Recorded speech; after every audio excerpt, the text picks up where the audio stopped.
नमस्कार बच्चों, आइए बच्चों आज हम इस वीडियो के माध्यम से एडग्रेड अभ्यास पुस्तिका कक्षा 5 विषय पर्यावरण अध्ययन इसके अंतर्गत हम देखेंगे पाठ 21 जिसमें दिया है किसकी झलक किसकी छाप।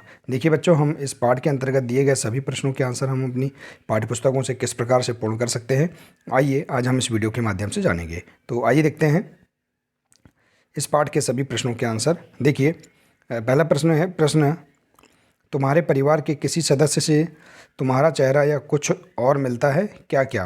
तो देखिए इसका आंसर आप यहाँ पृष्ठ क्रमांक 194 के पैरा 2 में देख सकते हैं।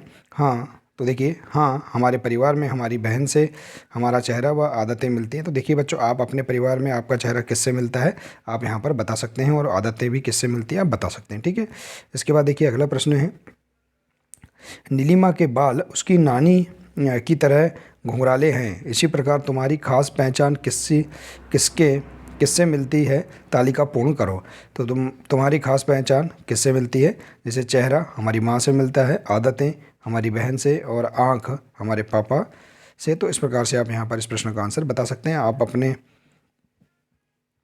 स्तर से आप यहाँ पर जानकारी भर सकते हैं। इसके बाद देखिए अगला प्रश्न है, क्या तुम अपने आप को नाप सकते हो, सिर से पाँव तक अपनी नाप लो और लिखो। हाँ, हम अपने पाँव को नाप सकते हैं। सिर से पाँव हमारी लंबाई 5 फीट है, जैसे कि हमने यहाँ उदाहरण स्वरूप बताया कि हमारी लंबाई यदि 5 फीट है तो 5 फीट लिख देंगे। बच्चों, आप अपनी लंबाई यहाँ नाप कर लिख देंगे, फीट में या सेंटीमीटर में लिख देंगे। ठीक है, इसके बाद देखिए अगला प्रश्न है, क्या तुम किसी जुड़वा बच्चों को जानते हो, उनमें क्या क्या समानता है तथा क्या भिन्नता है। तो देखिए हाँ, हमारे विद्यालय में जुड़वा बच्चे हैं, उनका चेहरा, ऊंचाई, रंग, रूप सब समान है, उनमें कोई भिन्नता नहीं है। तो इस प्रकार से आप यहाँ पर बता सकते हैं। ठीक है, इसके बाद देखिए अगले पेज है, पेज नंबर 118। इसमें दिया गया प्रश्न देखिए, तालिका पूर्ण करो। तो देखिए घर के सदस्यों के नाम और लंबाई सेंटीमीटर में। तो देखिए अपने घर के सदस्यों के नाम लिखेंगे, जो जो अपने परिवार में दादा दादी, माता, चाचा चाची, भाई बहन हैं, तो उनके नाम लिखकर आप उनकी लंबाई सेंटीमीटर में इस प्रकार से बता सकते हैं। जैसे कि हमने यहाँ उदाहरण स्वरूप बताया है कि हमारे दादाजी की लंबाई 167 सेंटीमीटर है, पिताजी की लंबाई 170 सेंटीमीटर, माताजी की लंबाई, भाई की लंबाई, बहन की लंबाई। तो इस प्रकार से आप यहाँ पर अपने घर के सदस्यों के नाम लिखकर उनकी लंबाई सेंटीमीटर में माप सकते हैं। इसके बाद देखिए अगला प्रश्न है,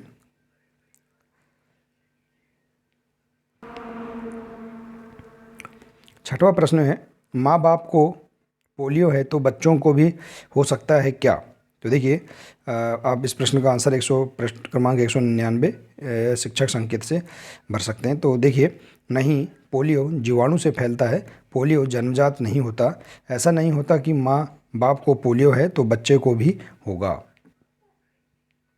अगला प्रश्न है, मेंडल ने पौधों में क्या पाया था, कुछ खुरदरे तथा कुछ चिकने बीज तालिका में लिखिए। तो देखिए मेंडल ने खुरदुरे और चिकने बीज यहाँ पर हम लिखेंगे, जैसे चना, खुरदुरे, सौंफ और उड़द। इसके बाद चिकने में देखिए मूंग और फल्लीदाना और तिल्ली। ठीक है, तो इस प्रकार से आप पृष्ठ क्रमांक 198 के पैरा 1 से देख सकते हैं इसका आंसर। इसके बाद देखिए अगला प्रश्न है, अति लघु उत्तरीय प्रश्न है, बच्चों को पोलियो की दवाई क्यों पिलाई जाती है। तो देखिए इसका प्रश्न का आंसर आप पृष्ठ क्रमांक 197 के अंतिम पैराग्राफ में देख सकते हैं। बच्चों को पोलियो की दवा इसलिए पिलाई जाती है ताकि उनमें बीमारी से लड़ने की क्षमता बढ़ जाए, वह जिससे पोलियो विषाणु को किसी भी बच्चे के शरीर में पनपने की जगह ना मिले। तो इस प्रकार से आप इस प्रश्न का आंसर दे सकते हैं। इसके बाद देखिए अगला प्रश्न है बच्चों, पृष्ठ क्रमांक 119 में दिया है प्रश्न, किसी ऐसे व्यक्ति से बात करो जो ऊंचा सुनता हो, उन्हें क्या क्या कठिनाइयाँ आती हैं। तो देखिए पृष्ठ क्रमांक 199 में देख सकते हैं। यहाँ पर आप अपने आधार पर बता देंगे, जैसे कि आपके परिवार में कौन ऊंचा सुनता है या कौन सा ऐसा व्यक्ति जो ऊंचा सुनता है। तो देखिए मेरे नाना जी ऊंचा सुनते हैं, उन्हें किसी से बात करने में बहुत कठिनाई होती है, वे आसानी से टीवी और रेडियो भी नहीं सुन पाते हैं। तो इस प्रकार से आप इस प्रश्न का आंसर बता सकते हैं। इसके बाद देखिए अगला प्रश्न है, दिए गए पौधे के चित्र के बारे में 5 वाक्य लिखिए। देखिए दिया गया पौधा मटर का है, यहाँ जो पौधा दिया है ये प्रश्न के अनुसार मटर का पौधा है।